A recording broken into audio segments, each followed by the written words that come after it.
When your kitchen is stuck in the 80s, it needs to move into this century. So this week we're completing a two-part series to update one. I don't know what grouting is, but I'm sure I'll learn today. I've been helping homeowners improve their home for a lot of years. They think it's intimidating, but it actually can be a lot of fun. And we're here to help. Dad's the expert, but I've learned a few things along the way. Practical, realistic home improvement information is what today's homeowner is all about.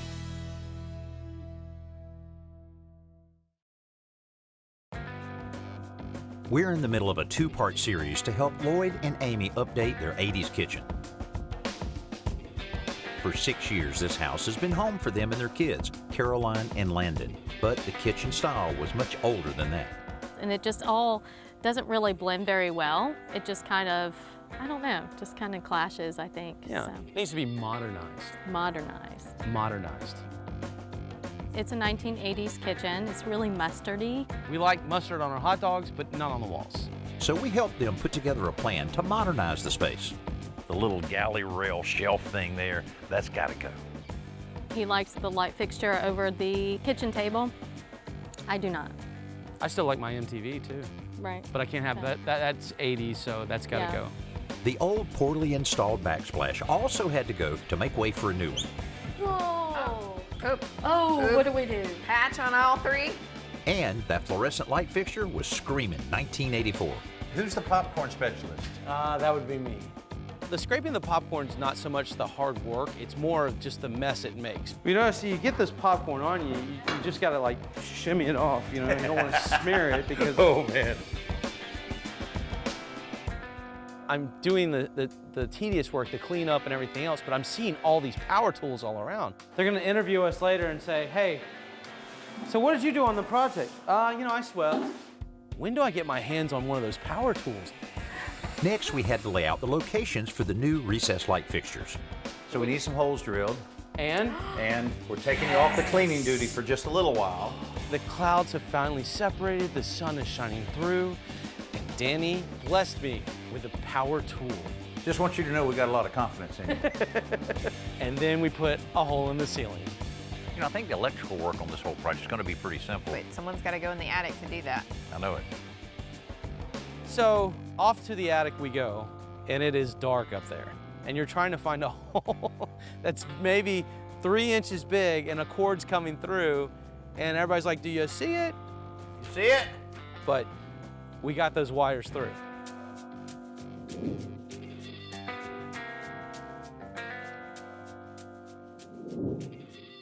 Now we're ready to turn our attention to the cabinets.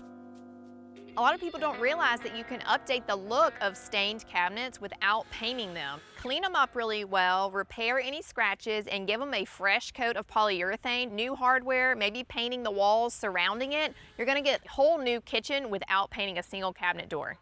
So now all we have to do is touch up the stain, like you see those little spots, Right. and then use this stain sponge Okay. and just get a little in there, dip it on, let it sit for a minute, and then wipe the excess off. Too much?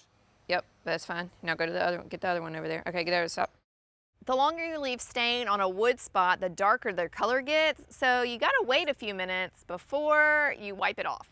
All right, we'll let it Just dry? 1 minute. And it's just a white? Read any good books lately? Actually, I am reading a really good one right now. What's that? It's about this woman who marries this guy who sells all the arms to one of the regimes in Austria, World War II. But because she's a woman, no one ever pays attention to her being in the room. So she Right. overhears all of these like big plans. And like, It's a love story. I think the book is interesting. she escapes. She leaves her marriage and comes to America and becomes an actress. Well, she already was an actress, but she like leaves her husband and like comes to America. It's not my cup of tea. I'm sorry. I tried to stay with it as long as I could. Okay, I think our minute's up. All right, so now we're just gonna wipe here. Very light wipe. Your hand looks very heavy right now. All right, very light. Perfection. I'm trying to be very But gentle. see, the wipe controls how much stain is left behind. So that's why you have to be, the wipe is important. I don't know, let's put a little bit more on there. So what you're saying is we probably need another minute. There we go, yeah. But see, what happens when you read a book, you have to read the synopsis before you read it. I think I'm gonna start a book club and Lloyd can be the first member. Enjoy the book, Chelsea. Enjoy it. Whenever you're ripping a board to width, meaning cutting it along its length, you often end up with rough saw blade marks on the edge. So you have to sand those off. Now, how you can do it? You can use a power tool, but a power tool is usually too aggressive and it's hard to balance it on that narrow edge. So a lot of people will just hand sand it or use a sanding block. But you have the same problem. If you try sanding it with a block, there's nothing to keep it square on the edge, and it's really easy to either bevel it slightly or to round over a corner. So here's the trick. Use 2 pieces of wood. Use the 3/4 inch plywood as the sanding block, only put the sandpaper on the edge, like that. Fold it over the edge so you have a 3/4 inch wide sanding surface, same width as the thickness of this board. Then take the 1/4 inch plywood piece, which is cut maybe 1.5 inches or 2 longer than the plywood sanding block. And now, when you hold those together on the edge, you can see the thin piece of plywood rides against the face of the board, holding these 2 surfaces at a perfect 90-degree angle for a nice square sanding surface. Simple Solutions is brought to you by Tight Bond, the pro's advantage. After the break, Amy's got a secret. I failed. Oh. We don't talk about that. This is the second episode of a 2-part series where we're updating Lloyd and Amy's 80s kitchen. While Lloyd is putting a fresh finish on the cabinet doors, Chelsea and Amy get started on the new backsplash. So what is this? This is something that I picked up at Home Depot, and we're actually gonna use it instead of the traditional mastic. Simple Mat is a new product that actually speeds up the installation of tile. It eliminates one of the major processes of installing tile, putting the mastic on, applying the tile, and letting it dry. It's a nice time saver. So we'll put this on the wall, put the tile on, and we can grout right away. It's great for first-time tilers, so I think Amy's gonna catch on really quickly. I don't know what grouting is, but I'm sure I'll learn That's today. the like color that goes between the tiles. Cool. Okay. Yeah. So we put those Usually you little have to things wait in? for the thin set to dry Oh, before you okay. can put the grout on. So you're like taking an extra day. So you put a huge sticker on. A huge sticker. And then you can just cut it with scissors to get it to the right size. And before we put the tile on, we'll run over that with a grout float. What's a grout? What's a grout float? What's a grout float? We're about to learn. Do you do it right over, or you have to cut No, it? we'll cut it. Okay. So if you're not a straight line person, that might be an issue. I'll just draw you a straight line. How did they let you out of kindergarten? I failed. Oh. We don't talk about that. I think I'm pretty smart, but when it came to kindergarten and cutting, I don't know how I passed. Can you glue too? Only the stick. I threw a rock at a girl in kindergarten. I got sent to the principal's office. Shocker. And then you have to flatten it. Okay. Yeah, we just want to get it What's nice this nifty little tool you got here? This is the grout float. So we'll use this to spread the grout in the lines after we get the tiles up. When we put back the sticky part and then we had to put the tiles up and just make sure everything is even, I think at first it was a little difficult with the learning curve, but then it became easier. And then I felt really good.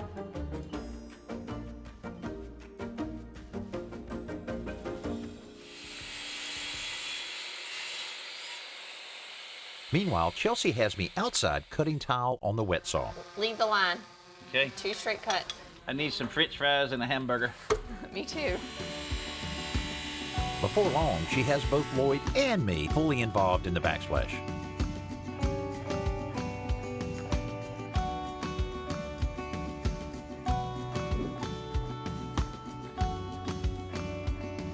I'm mixing up the grout for the subway tile. This color is really gonna make those white tiles pop. But what's great about this is that no matter how many bags we have to mix up to finish this project, the color is going to be consistent. So grout float, Okay. and we're gonna scoop up the grout out of the bucket. Okay. Okay, and then you kind of smear it on. Smear? Yeah, like a bagel. Like, yeah, cream cheese? Yeah. Got it. yeah, Okay, okay. Got it. And then you want to push it into all the grout joints, the lines, at a 45-degree angle. Now, could Does that this make sense? potentially move the tile No, though? they won't move. Okay, Yeah. that would be good. And this will help lock them in place. Okay, because we don't need to get all jacked up, right? No, we don't want to jack up the tiles. Okay. Oh, smear it on. It's got to get messy though. You have to be okay with a little bit of a mess. I'm okay with it. I'm gonna watch you do Okay, then it. watch me. Okay. Like butter, like smear on a bagel. Oh, I like it. And this wipes off? I mean, so it does. It looks like. Ooh, I hope so. Oh my God, what did we get ourselves into? You hope so? Oh my God. Of course it wipes off. It's part of the process. Oh gosh. Okay. It's a learning curve, but now I know, like, I really could be on a home improvement show because I know how to grout now. I hope Amy is still that positive after they finish their homework tonight, painting all the ceilings and the walls.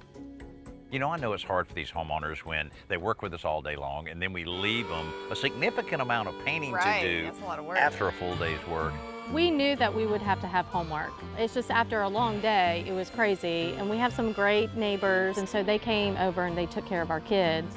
And they said, you know. It looked like y'all are struggling, so let's get it done. But it was really helpful because it's definitely a long night. Good evening, ladies and gentlemen, and welcome to today's Homeowners After Hours. That's right, we've just finished painting. Everything's done, it's all painted. We'll see you back here tomorrow. I remember when just choosing a light bulb was just deciding what wattage you want. Now look, you have 90 linear feet of all these choices for a light bulb, and it can get a little overwhelming and confusing. But if you do choose a light bulb and you take it home and you put it in your light fixture and you turn it on, you may notice that the color temperature of your new bulb doesn't match what's going on with the color temperature of the bulbs in the rest of the room. And by that, I mean when you turn it on, you may have this nice, warm, soft white amber glow. And your other colors in your room may have this nice, bright daylight glow. Well, this bulb right here by EcoSmart solves that problem instantly, because you see how I changed the color temperature of that light bulb with just the flick of a switch. So it doesn't matter what color you'd like to create in your room, the choice now is up to you with your light bulb. This Best New Product segment is brought to you by the Home Depot. How doers get more done. Coming up, What is this mixture? Because it looks a little weird. It's actually stone. like real crushed snow. up stone. Really?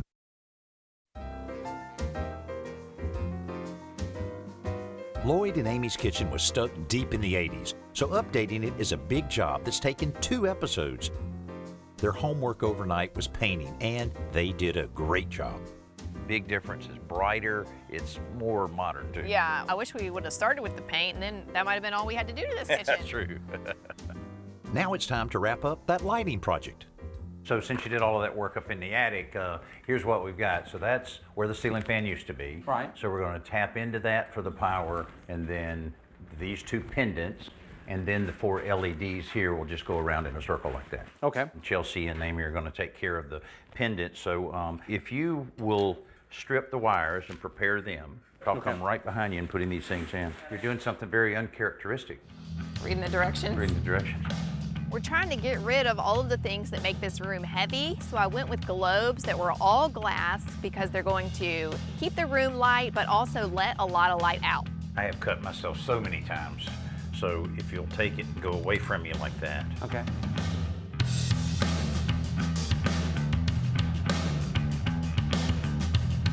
After I remove the knockout plugs from the junction box, I plug each wire into the color-coded quick connectors, close the junction box, and slip it through the hole in the ceiling. Then we can adjust the color temperature of the light for a warm yellow light or a cooler blue light.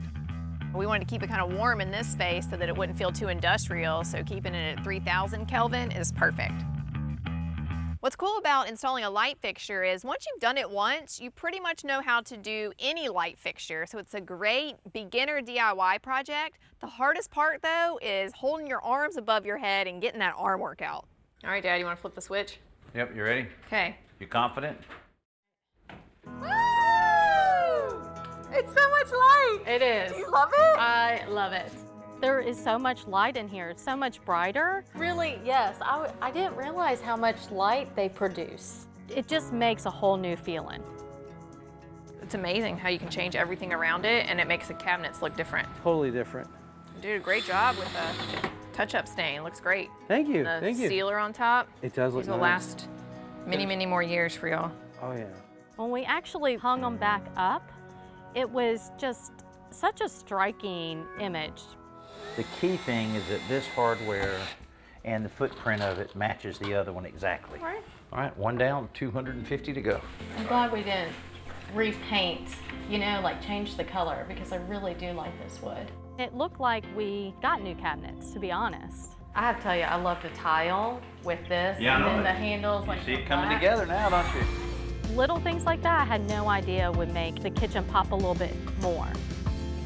Now, on to the countertops. The key to coating these countertops is to prep it really well. We're using sandpaper to scuff up the surface and to get rid of any kitchen grime that might be left behind. Then we're going to clean it really well so that the primer will stick. All right, so we have 3 steps. So we have the base coat, the like black stone coat, and then a clear coat. Okay, cool. It's like your nails. Yes. Kind of. I mean, yeah. I mean, when you think about it. Yeah. You just roll Yeah. it on. You know, you just want to watch out for lap lines, just like on a wall. Huh. Not laugh lines. You gotta watch out for those too. So what does this do actually? This just helps the next coat bond to your laminate surface. After the first coat of primer dries, we're ready for a second coat of primer. Then once that dries, we can put our black stone coating on. What is this mixture? Because it looks a little weird. It's actually stone. Like real crushed stone? up stone. Really? So how do I need to put this on? So you do it in an X pattern, a continual X pattern. Continual. So I'm X, so nervous. and then you X, and It's like stones are going everywhere. I'm throwing stones. You actually see pieces of stone in there. I mean, it's so crazy how you really see the stone in this. so once we let it dry and sand it, those flecks are gonna shine through and it's gonna look like a totally different countertop. After sanding, we roll on 2 coats of sealer, which is going to protect the countertop and make it shine. Finally, we're ready to hang the new chandelier. Before we do that, we have to have a moment of silence for the old chandelier. Oh yeah, oh yeah. That poor chandelier. Okay, let's get this one up. There we go. Which will, by the way, should be on Marketplace anytime soon. So Sell it. We'll sell it.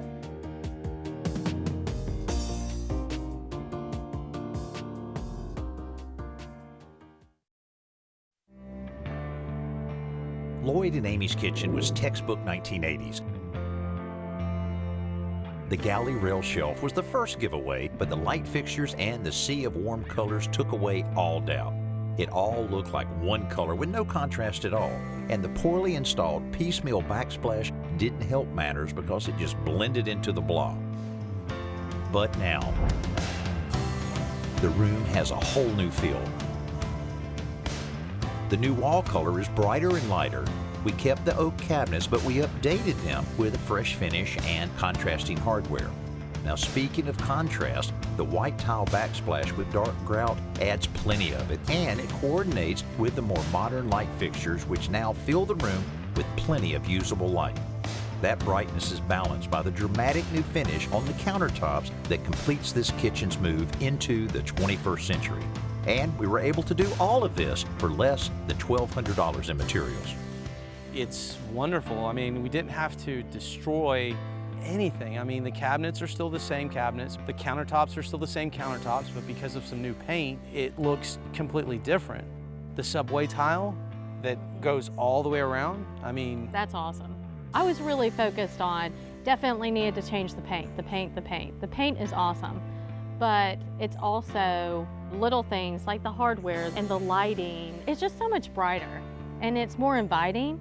It just really makes the space look a lot bigger too. Absolutely. It's little things like that. I just didn't know we're gonna make such a big impact and change the whole room. You know, when most homeowners are looking and making a big change in their kitchen, they think they have to tear everything out and replace it. Well, you can see that's not the case. By just changing up some of the surfaces, improving the lighting, and a few other strategic things, we made a big difference in this kitchen. Now, we had a lot of help, and Lloyd and Amy were really into every facet of this remodeling project and were a lot of fun to be with. Chelsea and I had a great time. Hey, I'm Danny Lipford. Thanks so much for being with us here on today's Homeowner. We'll see you next week.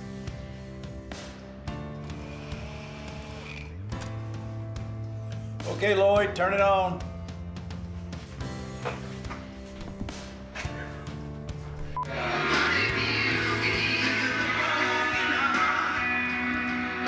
Danny and Chelsea, that they did a wonderful job. We want to invite them over for dinner. Yes, they need to come back for dinner. Yes. So a good spaghetti with marinara sauce and Lots of everything marinara. else. And then when we're done, you know what we'll do? What? We'll say, hey, Danny, time to clean the dishes, and we'll walk right